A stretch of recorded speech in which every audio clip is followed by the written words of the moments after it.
If you are under the age of 60, but blaming your age on your metabolism being broken, then I know this is a hard pill to swallow, but that is no longer an excuse. Yet I find that nobody's really talking about this yet. Studies have shown in the past few years that between the age of 20 and 60, our metabolism does not drop due to age alone. There are actually so many other variables. So if you're 30, 40, 50, and you feel like at some point in your life, your metabolism just dropped and there was nothing that you could do about it, you've tried everything, let's explore some variables that you might not be addressing. I talk to so many people on a daily basis, especially women, that claim at age 30, their metabolism just dropped.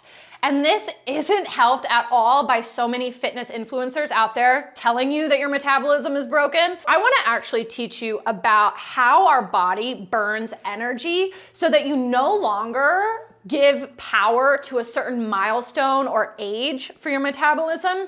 That's just not the case. Our bodies have so many different ways to burn energy, and exercise is just one of them. So if you're just changing your exercises, it's not gonna do a whole lot. So I wanna talk about what metabolism really is. Metabolism is just the rate at which our bodies burn calories or energy. And there are 4 big areas in which we actually burn those calories.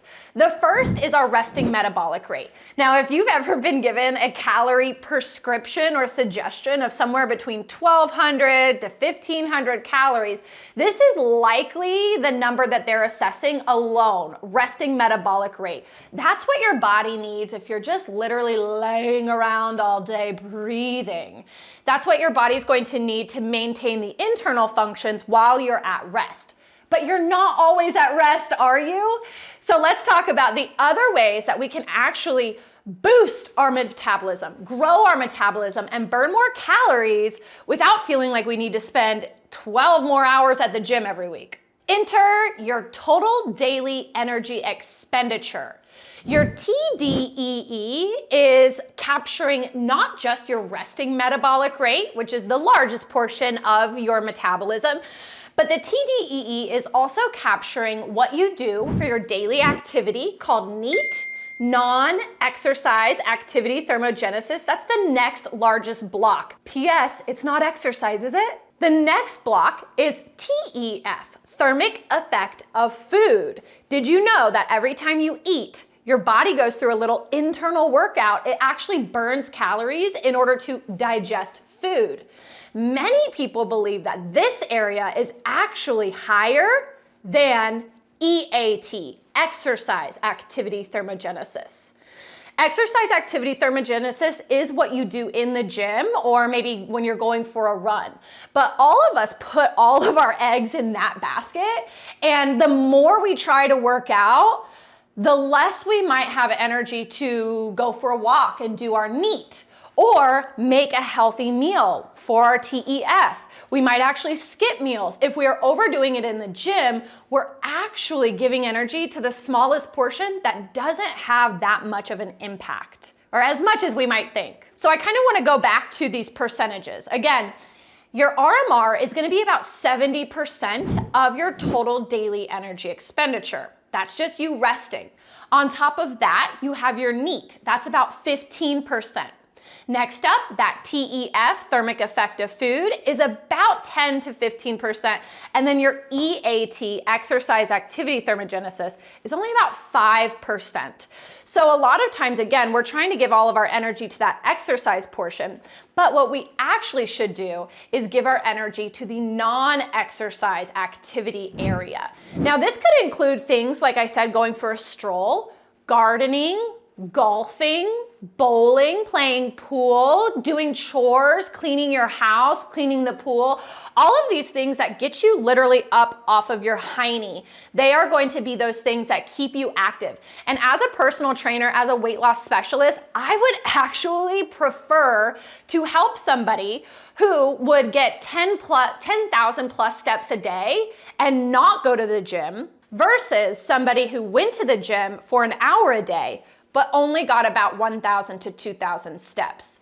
The person that's getting 10,000 plus steps, even if they're not going for a formal exercise at the gym, they are going to be burning more calories just because the way that the timeline of your day works. Now, of course, athletes, things like that, people who are doing 2-a-days, 3-a-days, exercising for their work or their career, their EAT may be slightly higher, but keep in mind, it's what you do for the 23 hours outside of the gym every single day that will greatly impact your metabolism.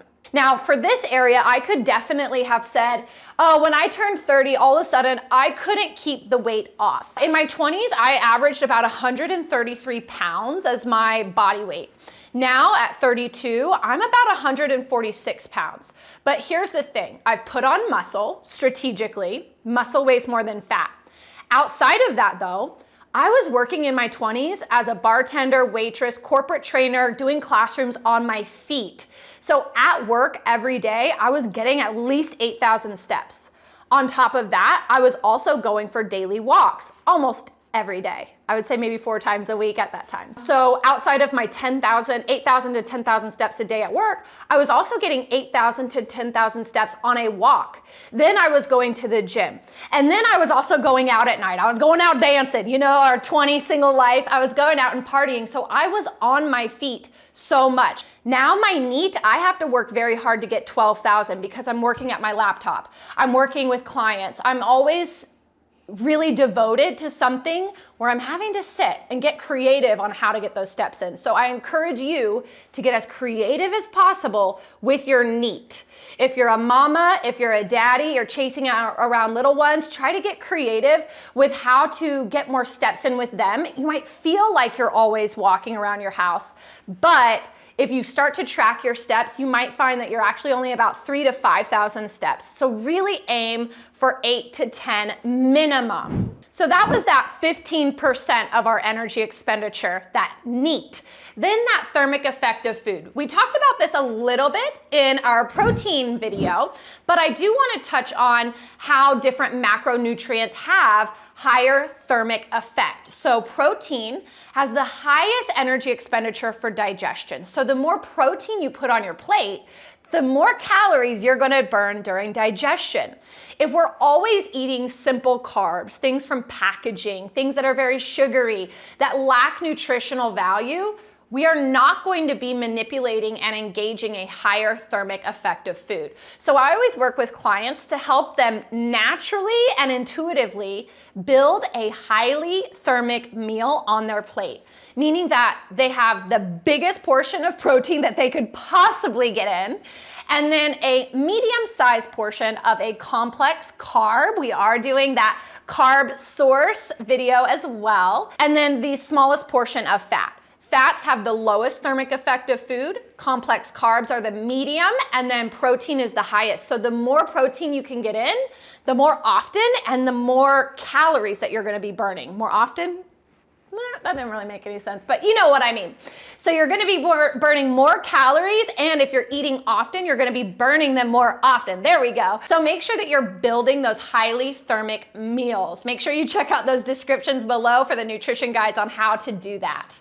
And then lastly, again, exercise activity thermogenesis. A lot of people are so caught up in cardio, cardio, cardio, but if this is the smallest area of calorie burn, the best way to go about this is to incorporate lifting, resistance training. You're still gonna burn calories, but what's gonna happen is you build muscle, which then increases your resting metabolic rate. You're gonna increase your non-exercise activity thermogenesis because your body has to carry around muscle, which weighs more than fat. And then you're gonna be more likely to choose protein for muscle rebuilding, muscle growth, if you're following a resistance training program, which means that you're gonna be boosting your TEF as well. So that is that fourth bucket. It might be the smallest, but if you're strategic, you can actually increase all three. So if you're not feeling like your metabolism is firing, make sure you assess these areas. Are you moving? Are you eating often? Are you eating high protein? Are you avoiding as much as possible those simple carbs? And then are you resistance training? All right, so I know it can be really hard to take that ownership over the fact that, hey, my metabolism hasn't actually dropped from my age alone. It's actually my activity level, my food choices, my exercise choices. Those things can be a hard pill to swallow, but I'm here for you. So, like I said, there's some nutrition guides available in the description below, as well as information on how to schedule your complimentary consultation. Nutrition, metabolism, these are all so highly unique and individual, and I want to be able to help you. So make sure you check out those description links below and leave a comment. I want to know what aha moments you had about your metabolism and about the 4 areas that you can actually manipulate and take advantage of energy burn, no matter your age. And until next time, make sure that you're thinking different in order to drink different, or never again. Magnify is here for you.